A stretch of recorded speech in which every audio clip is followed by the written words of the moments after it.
उम्र के बाद में फिर उसकी काम करने की क्षमता भी कम होती है। आज मैं भी जो मेरी जब उम्र हो गई है, तो मेरी वो क्षमता नहीं जो पहले थी। सँभालेंगे काम को, पार्टी को, तभी जाकर के ये कांग्रेस मजबूत होगी। नए लोगों को ज़िम्मेदारी देने के युवा नेता है, बहुत ही कर्मठ नेता है और बहुत ही पार्टी के लिए एक एसेट्स है, तो उसका उपयोग तो पार्टी को करना ही चाहिए और पार्टी करेगी ही उनका उपयोग। हमारे साथ है राजस्थान के वन एवं पर्यावरण मंत्री हेमाराम जी चौधरी, जैसलमेर के प्रभारी मंत्री भी है, जैसलमेर आए हैं। इनसे बात करेंगे। अभी राजस्थान में जो वर्तमान राजनीति है, चिंतन शिविर चल रहा है, किस तरह चिंतन शिविर के क्या मायने निकाले जाए, किस तरह जो है कांग्रेस की इस चिंतन शिविर से आगे और बेहतरीन स्थिति होगी। हेमाराम जी, स्वागत है। अभी उदयपुर में एक चिंतन शिविर चल रहा है, सोनिया गांधी जी, राहुल गांधी जी सारे इसमें हिस्सा ले रहे हैं, कांग्रेस के कई वरिष्ठ पदाधिकारी हैं। आपको क्या लगता है इस चिंतन शिविर के क्या मायने निकाले जाए, कांग्रेस की स्थिति कितनी बेहतर होगी? आप तो कांग्रेस के बहुत पुराने खिलाड़ी हैं, तो क्या इसके मायने निकाले जा रहे हैं? कांग्रेस पार्टी बहुत पुरानी पार्टी है, जिसने देश को आज़ादी दिलाई, प्रजातंत्र इस देश में कायम किया, उसको बहुत समय हो गया। अब फिर से कांग्रेस में जान फूँकने के लिए नव संकल्प शिविर ये जो उदयपुर में लग रहा है, इसमें देश भर के जो कांग्रेस के वरिष्ठ भी है, युवा भी है, लोग जुड़ेंगे और वो इस पर विचार करेंगे कि किस प्रकार से कैसे आने वाले समय में कांग्रेस को मजबूती मिले और पूरे देश में आज थोड़ी कांग्रेस की स्थिति है वो ठीक नहीं है, वो कैसे हो। और जो देश के अंदर भाजपा की सरकार है, मोदी और अमित शाह की सरकार है, इन दो व्यक्तियों की ही केवल सरकार है, तो उसको किस प्रकार से उखाड़ा जाए। आज देश के अंदर जो ये सांप्रदायिक दंगे वगैरह हो रहे हैं, ये एक सुनियोजित इनका एजेंडा है। किस प्रकार से हिंदू और मुसलमानों के बीच में आपसे वैमनस्य फैलाया जाए, टकराव फैलाया जाए, जिससे कि ये सारे वोट जो हिंदुओं के हैं, वो इनकी पक्ष में हो जाए। ये इसकी एक सुनियोजित चाल है। इसको कैसे नाकाम किया जाए, इसके बारे में भी शिविर में मंथन होगा। और भी महंगाई है, दूसरे मुद्दे हैं, विदेश नीति है, इन सारे बातों पर उसमें शिविर में चिंतन होगा और आने वाले समय में कांग्रेस मजबूती के साथ उभरेगी और आने वाला समय कांग्रेस का अच्छा होगा। आपको क्या लगता है जो नई जनरेशन है, कांग्रेस की जो नए युवा नेता है, उनको मौका देना चाहिए ताकि पार्टी की स्थिति और बेहतर हो? मतलब आपके जो आपकी सोच है या आपका क्या इस मामले में? बिल्कुल सही है। आखिर ये आदमी की एक उम्र होती है। उम्र के बाद में फिर उसकी काम करने की क्षमता भी कम होती है। आज मैं भी जो मेरी जब उम्र हो गई है, तो मेरी वो क्षमता नहीं जो पहले थी। इसलिए नए लोगों को तो लाना ही पड़ेगा और नए लोग आएँगे, नए लोग सँभालेंगे काम को, पार्टी को, तभी जाकर के ये कांग्रेस मजबूत होगी। नए लोगों को ज़िम्मेदारी देने के बारे में भी यहाँ इस शिविर में विचार होगा और मुझे उम्मीद है आने वाले समय में युवाओं को कांग्रेस पार्टी के साथ जोड़ने का पूरा प्रयास होगा। राहुल गांधी की ताजपोशी के बारे में आपको क्या सोच है? राहुल गांधी को कमान कांग्रेस की सौंपी जानी चाहिए, इससे हो सकता है वो भी युवा हैं और आगे और बेहतर कर सकते हैं। राहुल गांधी बहुत अच्छे इंसान हैं, साफ बात कहने वाले हैं। आज के समय में साफ बात कहने वाले लोग थोड़ा कम सुनते हैं। आज झूठ बोलने वाला आज इस देश में सबसे ज़्यादा चल रहा है, पर ये झूठ हमेशा नहीं चलेगा। इसका एक समय होता है, इसका भी अंत होगा आखिर झूठ का भी और सही का समय आएगा। राहुल जी के नेतृत्व में कांग्रेस काम कर रही है। इनमें त्याग की भावना, सोनिया जी प्रधानमंत्री नहीं बन करके मनमोहन सिंह को प्रधानमंत्री बनाया। पिछले लोकसभा के चुनाव में जब कांग्रेस की हारी हुई तो राहुल जी ने नैतिक जिम्मेदारी लेते हुए अपने पद से इस्तीफा दिया। इनको पद की कोई लालसा नहीं है, इनको देश की चिंता है। कांग्रेस पार्टी ही देश की सुरक्षा को कायम रख सकती है। अभी जो चीन के और भारत के बीच में जो जिस प्रकार का तनाव चल रहा है, पाकिस्तान के बीच में चल रहा है, कश्मीर का जो मुद्दा है, ये भारतीय जनता पार्टी को उसको हल करने की बात तो दूर रही, देश के अंदर ही दंगे फिसाद कैसे हो, इस बात पे ज़्यादा फोकस कर रही है। सचिन पायलट को जिम्मेदारी दी जा सकती है क्योंकि वो भी डिजर्विंग करते हैं, उनको उन पे को नई जिम्मेदारी है, उनको मतलब भार एक सौंपा जाना चाहिए, जिम्मेदारी देनी चाहिए।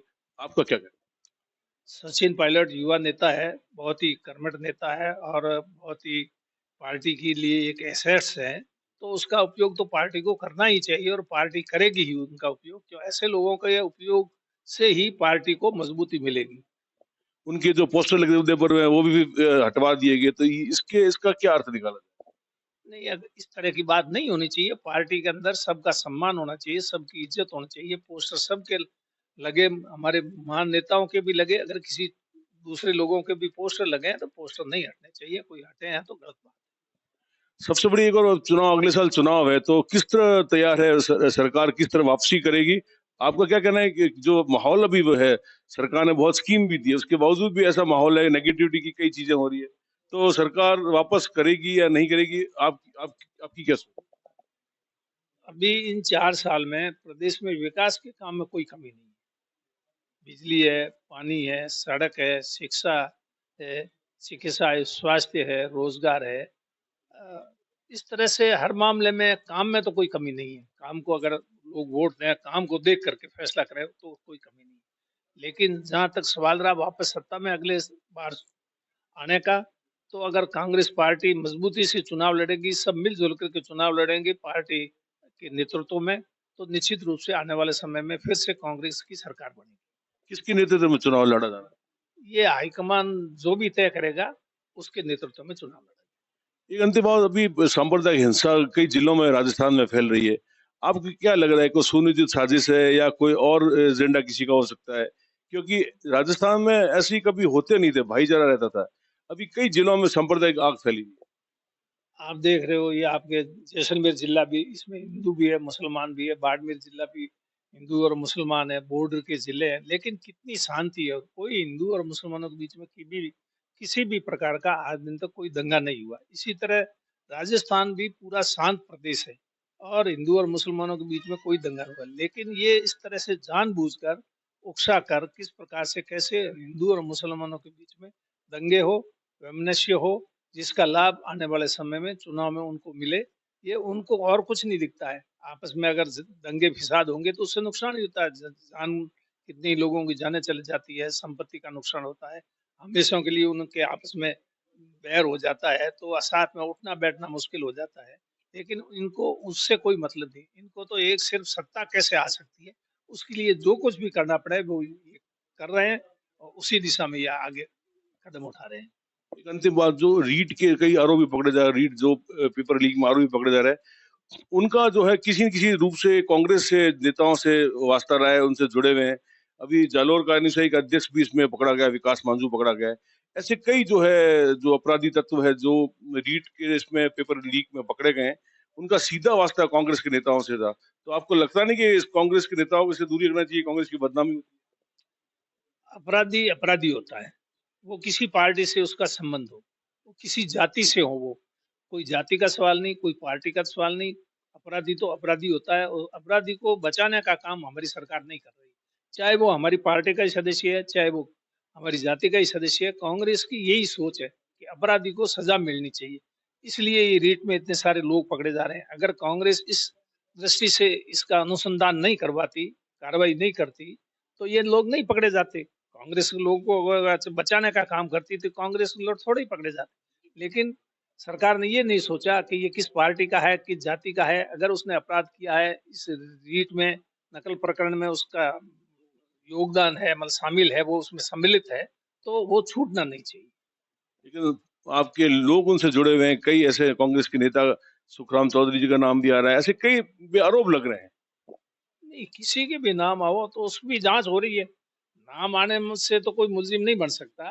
उसकी जांच होगी, उसका अनुसंधान होता है, उसके बाद में फिर अगर ये पाया जाता है कि ये कांग्रेस का व्यक्ति भी है और इसमें शामिल है, तो उसको बख्शा नहीं गया। जैसे ये आप भी एनएसयूआई के अध्यक्ष की बात कर रहे हो, इस तरह से कभी भी कांग्रेस ने, चाहे वो अपनी पार्टी का ही है, तो भी उसको, अपराधी को छोड़ा नहीं। गजेंद्र सिंह जी लगातार आप पे हमले कर रहे हैं, आपकी सरकार पे हमले कर रहे हैं, मतलब जो सरकार की कई विफलताओं को गिना रहे हैं।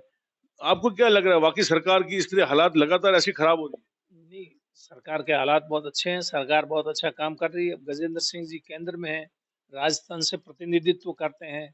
जल जीवन मिशन जो है, उसमें उनको 90% पैसा भारत सरकार से दिलवाना चाहिए, क्योंकि यहाँ की स्थिति भौगोलिक वो अन्य प्रदेशों से अलग है। अ, और कई प्रदेशों में 90% तक ये पीने के पानी के लिए केंद्र से मदद देते हैं, तो राजस्थान को भी देनी चाहिए, ये मांग भी की गई है। लेकिन वो वहाँ पर इस बारे में पैरवी करने में विफल है, तो वो अपनी विफलता को छिपाने के लिए कांग्रेस पे लगातार आरोप पर आरोप लगा रही जीआईबी के संरक्षण के लिए एक अंतिम बात बताए, सरकार आपका महकमा किस तरह इस पे काम कर रहा है? और कई आपके इलाकों में आग भी खूब लग रही है, वन क्षेत्र में आग लग रही है, जैसलमेर के इंदिरा गांधी नहर में कई बार आग लग चुकी है। तो संसाधन की कमी है और लगातार इस पर आग लग रही है, तो वो साजिश है क्या है? जीआईबी और है। नहीं, वन क्षेत्र में कहीं भी आग लग रही है, तो ये बहुत ही चिंता का विषय है। परंतु ये आग के लगने के कई अलग-अलग कारण हैं। उसकी तो जाँच से ही पता लग सकता है। मनुष्य की गलती की वजह से भी कोई बीड़ी या लग जाए, पेड़ जो सूखे हुए वगैरह लकड़ियाँ वगैरह उसके भी हवा में आपस में टकराने की वजह से भी आग लग जाती। कई कारण हैं, तो वो जाँच से ही पता लगता है और वैसे आग से जंगलों को नुकसान हुआ है, उसको बचाने के लिए विभाग ने पूरी कोशिश की है। आगे भी इस प्रकार की कोई घटना होगी, तो उसके लिए पहले से भी विभाग सतर्क है और आने वाले समय में कोई ऐसी घटना होगी तो उसको आगे नहीं फैले, कम से कम लग सकती है, लगने के बाद में उसको रोकना ये विभाग की प्राथमिकता है। ये थे राजस्थान के वन्य प्राणी मंत्री हेमाराम जी चौधरी, जो बता रहे थे कि चिंतन शिविर में कई प्रकार के जो मुद्दों पे विचार मंथन होगा और युवा लोगों को आगे लाने के लिए भी जो है चिंतन शिविर में कई प्रकार के प्रयास किए जाएंगे, बात की जाएगी। सचिन पायलट को भी जिम्मेदारी देने की इन्होंने पैरवी की है।